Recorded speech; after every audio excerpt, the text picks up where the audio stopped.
Bonjour et bienvenue sur la Bible au quotidien, la page Facebook francophone de ceux qui aiment la Bible et qui veulent la mettre en pratique. On va lire un passage en Marc 2 à partir du verset 23.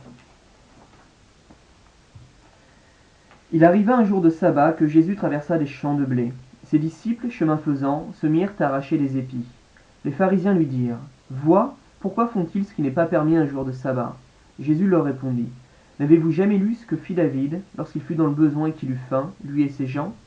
Comment il entra dans la maison de Dieu, du temps du souverain sacrificateur Abiatar, mangea des pains de proposition, qu'il n'est permis qu'aux sacrificateurs de manger, et en donna même à ses gens? Puis il leur dit: Le sabbat a été fait pour l'homme, et non l'homme pour le sabbat. De sorte que le Fils de l'homme est maître même du sabbat. Et puis ensuite, au début du chapitre 3, on voit qu'il a une interaction avec les pharisiens, où il leur demande s'il est possible de guérir ou non un homme le jour du sabbat. Et ensuite il le guérit. Mais qu'est-ce que Jésus veut nous enseigner à travers ces deux exemples? Alors, il veut nous enseigner plusieurs choses.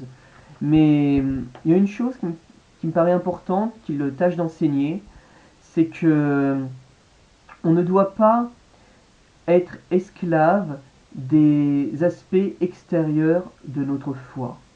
Le sabbat était une bonne chose, institué par Dieu pour que l'homme puisse se reposer, qu'il ait un temps de repos physique et qu'il puisse méditer sur des choses spirituelles, passer du temps avec sa famille, etc.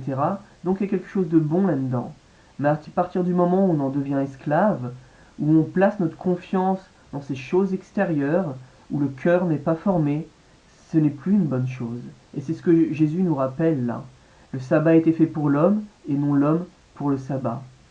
De même que toutes les institutions, que tous les rites religieux. Ils sont censés nous amener vers Dieu et non pas nous en éloigner, nous en couper en plaçant notre confiance dans ces choses.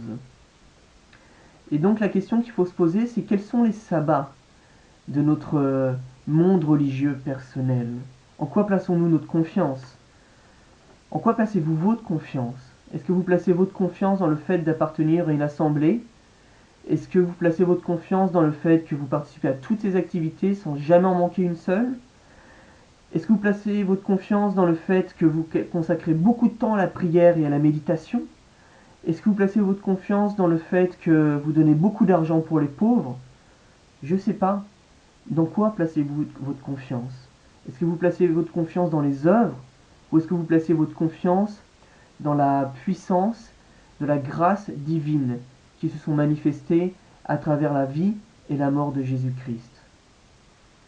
Toutes les choses que j'ai citées précédemment, aller à l'église, etc., ce sont de bonnes et d'excellentes choses, et qui sont normalement le fruit visible de la vie d'un disciple de Jésus.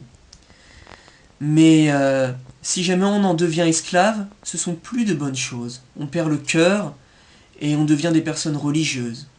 Personnellement, je sais qu'à certaines périodes de ma vie, je pouvais culpabiliser si jamais un matin je ne trouvais pas le temps de passer un moment de prière et de méditation. Pas si je ne voulais... Parfois on culpabilise de façon juste. Parfois j'ai culpabilisé parce que je boudais et que je voulais pas aller vers Dieu. Et je ressentais une certaine culpabilité qui était juste. Mais parfois c'était simplement pas matériellement possible. Et pourtant je culpabilisais. À ce moment-là, est-ce que cette culpabilité était bonne? Non, je crois pas. Elle révélait simplement que je devenais dépendant des signes extérieurs de ma religiosité. Et donc, qu'en est-il de vous? Est-ce que vous êtes esclave ou est-ce que vous êtes le maître de chacun des aspects de votre vie spirituelle? Et le défi que j'ai pour chacun d'entre nous aujourd'hui, c'est si vous pensez qu'il y a des traditions, des signes extérieurs de votre vie spirituelle qui vous enchaînent, transgressez-les. Transgressez ces choses. Non pas pour le plaisir de les transgresser, mais pour retrouver votre liberté évangélique. Il y en a d'autres peut-être, au contraire, vous n'acceptez jamais aucune règle, ni aucune contrainte. Eh bien mon défi pour vous, c'est de vous en imposer une. Parce que ces signes extérieurs de religiosité, plutôt ces signes extérieurs de votre vie spirituelle, elles peuvent vous faire grandir. Et donc par exemple, pourquoi ne pas commencer toutes vos journées pendant une semaine en priant Dieu, en lui remettant votre journée. Vous pourriez beaucoup en apprendre, vous pourriez grandir spirituellement. Donc ça, c'est mon défi pour vous. Soit transgresser les aspects de votre vie spirituelle si vous en êtes esclave, soit au contraire, imposez-vous-en une.